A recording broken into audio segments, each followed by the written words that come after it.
Today I'm in London with Dr. Mohammed Tahir al-Qadri, who's an influential Muslim cleric from Pakistan, who's just issued a fatwa against terrorism. Dr. Qadri, thank you very much for talking to us today. Now, here in the UK, we mostly know the word fatwa from the one that was issued against Salman Rushdie, for example, following his book, The Satanic Verses. Could you explain what a fatwa actually is? Fatwa literally means decree and ruling. And this has a very significant place in the sources of Islamic laws and Islamic rulings. Why are you doing this now? Why, for example, didn't you issue this fatwa after the 9/11 incident, for example? This is a good question. I normally never issue fatwa. But now I felt this was a time, because the terrorism as a wave became much stronger than earlier in Pakistan and that part of the world last year, when the terrorists started slaughtering the people. The terrorists started even killing the people, then taking their dead bodies out of their graves, and they hanged on the trees. And they started bombing everywhere.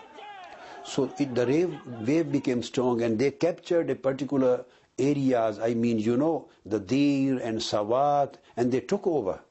And then Pakistan military started and opened very strong operation against them. This was last year.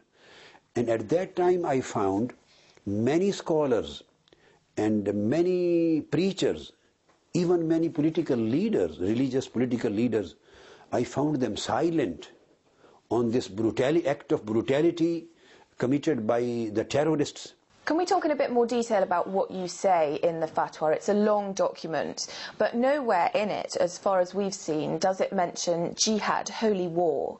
Why doesn't it? Why did you miss that out?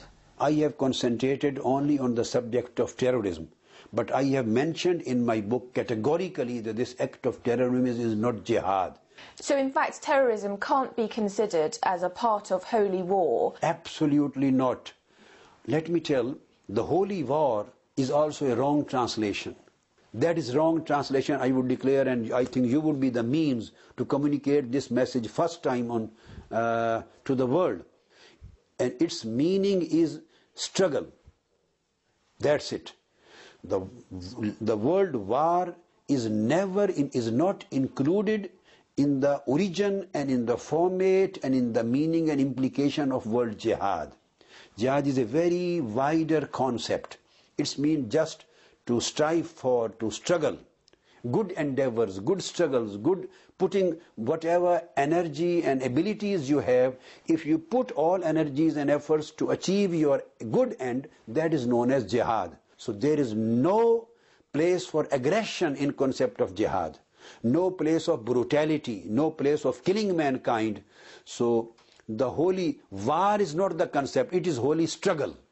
So terrorists, in your opinion, have hijacked the concept of jihad to justify their action? They have hijacked, and they have misguided the people and youth. And their struggle has, or their efforts has no link and relationship with jihad. You use terms like terrorism and innocent people in your fatwa. These are terms that are hugely open to interpretation. What did you mean by them? I understand they again create an excuse on the basis of innocent, the word innocent. I would like to make it clear.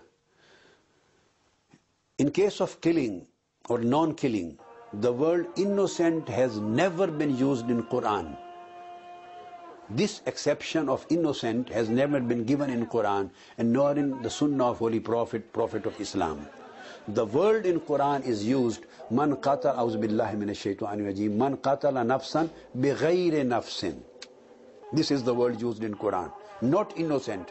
The word bighayri nafsin, meaning if anybody kills a human being without the lawful right which the court exercises, if the person was an intentional murder, so he was liable to capital punishment. If he is a rebel, so as the punishment of rebellion with killing of man, he is liable to capital punishment. And if he is a terrorist, and he kills the person, so as the punishment of the act of terrorism, he is liable to death punishment. So Quran says, if the case is not falls within these three things, he was neither an intentional murderer, he was not a terrorist or killer of man, or a rebel killing the man.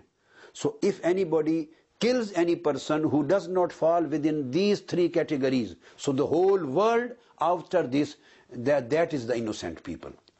All peaceful populations, all men, non-combatants, those who are not fighting with you one-to-one in the battlefield, then everybody has a right to kill one another in the battlefield. So everybody who is non-combatant and was not liable to death of punishment through death through the court, due course of law. So all human population, societies, people working in embassies, going in the markets, living in their houses, in the schools, the trade centers, the trains, every single person, civilian who is non-combatant, is in fact innocent. The aim of your fatwa seems to go against everything that suicide bombers and fundamentalists believe about themselves. Yeah. Who's it aimed at, and what effect do you think it will have? Thousands and millions of youngsters, those who are not potential extremists, but they are available. But somebody and the people who are wrongdoer or who are always behind the youth, they can trap them and they can put wrong ideologies in their minds, they can misguide them by using the wrong meanings of this terminology. First of all, this will affect them.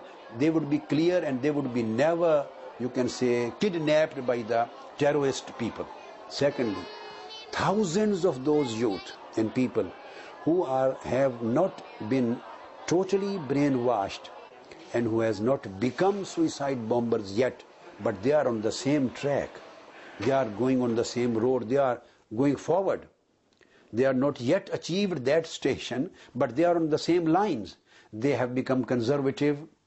They are living an isolated life. They believe in isolation. They are not getting integrated. And they have some hatreds developing in their minds, which have these things which have tendency to lead them towards radicalism and then terrorism. These thousands and thousands of youth will stop. And I hope, inshallah, I say, by grace of Almighty God, nobody in the whole Muslim world would be in a position to rebut it. They can disagree with me just in slogans. I can't say with surety about those who are already brainwashed and they are little in number, but much larger in number. Thousands are waiting behind to enter that peace. At least this will stop them, and in future this will have the youth of the Muslim Ummah to be kidnapped towards that side. This will give a very, very big effect on Islam and humanity. And let's talk about what's increasingly becoming known as Islamophobia, particularly in Europe. Geert Wilders, who's a Dutch politician, he's made a film which says that the Quran is a fascist book. What would you say to him? I think if these are the same kind of activities which not Osama and Taliban, but their supporters and their well-wishers are doing about Islam against non-Muslims. If in Western world some people start doing the same kind of thing, it will not help in development of the peace process. It will again create hatred. So the question is, what would be the end? What they want to achieve out of that? Just hatred? Just reactions? Just further disputes? Just further clashes? And further division of humanity? There's quite a lot of opposition to Islam in Europe at the moment. The Swiss, for example, have banned the building of more minarets. France is talking about banning the burqa. Do you think that Europe is ready to accept Islam? The best solution for peaceful atmosphere for the mankind is multiculturalism.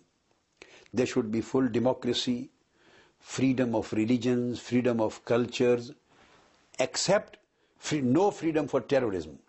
No freedom for extremism, no freedom of creating brutalities and creating divisions in the society.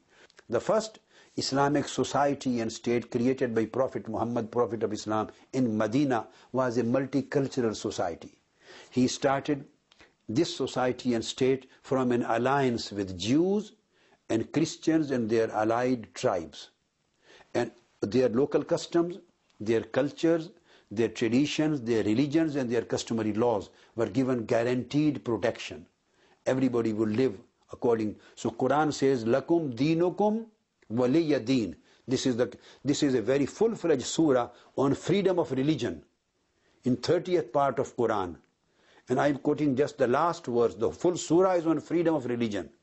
Quran says, Lakum dinukum waliya deen. Holy Prophet declared, you are free in your religion and we are free in our religion.